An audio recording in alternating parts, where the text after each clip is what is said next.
नमस्कार। भारत का goods and services tax यानी कि जीएसटी, इसने हमारी रोजमर्रा की जिंदगी को आखिर कैसे बदला है, आज हम इसी वादे और हकीकत की पड़ताल करने वाले हैं। कभी सोचा है कि दही, लस्सी और हॉस्पिटल के कमरे जैसी रोज की जरूरतें अचानक से महंगी क्यों हो गईं? ये एक ऐसा सवाल है जो कई घरों में उठता है और आज हम इसी का जवाब ढूंढने निकले हैं।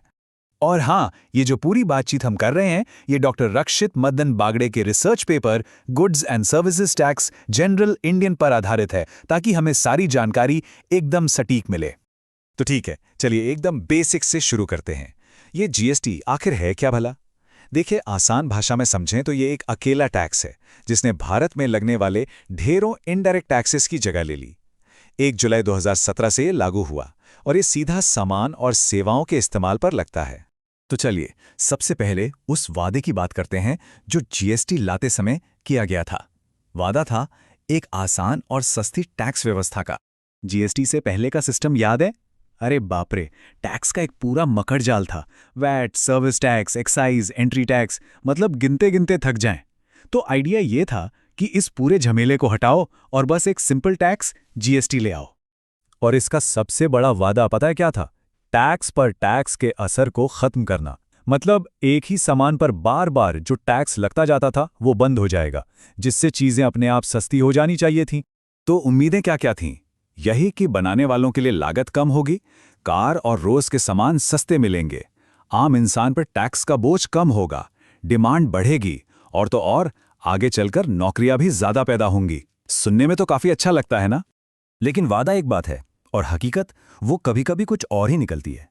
तो अब जरा देखते हैं कि असल में जमीन पर क्या हुआ। सिस्टम और जटिल हो गया और लागत भी बढ़ गई। खास तौर पर छोटे व्यापारियों और सर्विस प्रोवाइडर्स के लिए, उनके लिए तो मुश्किलें बढ़ गईं।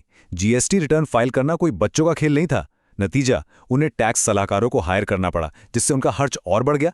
और हम आप जैसे आम लोगों पर इसका सीधा असर कैसे पड़ा? अरे भाई, टेलीकॉम, बैंकिंग, हवाई जहाज का सफर, ये सब कुछ महंगा हो गया। क्यों? क्योंकि इन पर टैक्स की दर सीधी 15% से उछलकर 18% या कुछ मामलों में तो 28% तक पहुंच गई।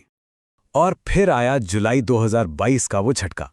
8 जुलाई को जीएसटी काउंसिल की 47वीं बैठक खत्म हुई और बस 10 दिन बाद 18 जुलाई से कई घरेलू सामानों पर नई बढ़ी हुई जीएसटी दरें लागू हो गई।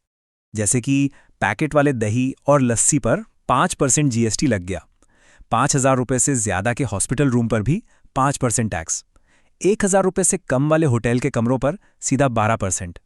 यहाँ तक कि बैंक की चेकबुक, एलईडी लैंप्स और कपड़े जूतों पर भी टैक्स बढ़ गया। मतलब हर तरफ से मार। चलिए, अब इस सिस्टम की एक और बड़ी चुनौती को समझते हैं। वो है लगातार होते बदलाव। और इसके बावजूद सरकार का खजाना बढ़ता ही जा रहा था। इस रिसर्च के मुताबिक जीएसटी की सबसे बड़ी समस्या ही यही है, इसकी दरों में बार बार बदलाव। अब सोचिए, इससे व्यापारियों के लिए आगे की प्लानिंग करना कितना मुश्किल हो जाता होगा।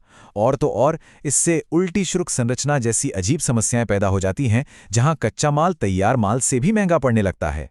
और इन सब के बीच एक तरफ सरकार का रेवेन्यू, वो तो आसमान छू रहा था। आंकड़ा सुनेंगे, सिर्फ जुलाई 2022 मतलब एक महीने में सरकार ने 1.49 लाख करोड़ रुपए का जीएसटी इकट्ठा किया। जी हां, 1.49 लाख करोड़। तो ये पैसा आया कहां से? इसमें सबसे बड़ा हिस्सा महाराष्ट्र का था, करीब 22,129 करोड़ रुपए, और उसके ठीक पीछे कर्नाटक और तमिलनाडु जैसे राज्य थे। तो घूम फिरकर हम उसी बड़े सवाल पर आ जाते हैं, क्या जीएसटी से वाकई में आम भारतीय की कोई मदद हुई है? आइए जरा वादे और हकीकत को आमने सामने रखकर देखते हैं। ये स्कोर कार्ड देखिए, ये पूरी कहानी साफ कर देता है। वादा था एक सीधे साधे टैक्स सिस्टम का, लेकिन छोटे बिजनेस के लिए ये और उलझ गया। वादा था सस्ती चीजों का, पर हुआ ये कि जरूरी सामान और सेवाएं ही महंगी हो गई।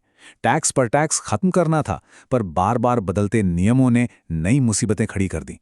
और अर्थव्यवस्था को बूस्ट देने के वादे के बदले सरकार का रेवेन्यू तो खूब बढ़ा, लेकिन घरों का बजट गड़बड़ा गया। तो आखिर में बस एक सवाल बचता है, अगर सरकार का खजाना रिकॉर्ड स्तर पर भर रहा है, लेकिन आम इंसान की रोजमर्रा की जरूरतें महंगी होती जा रही हैं, तो इस नए टैक्स व्यवस्था से असल में फायदा किसे हुआ है?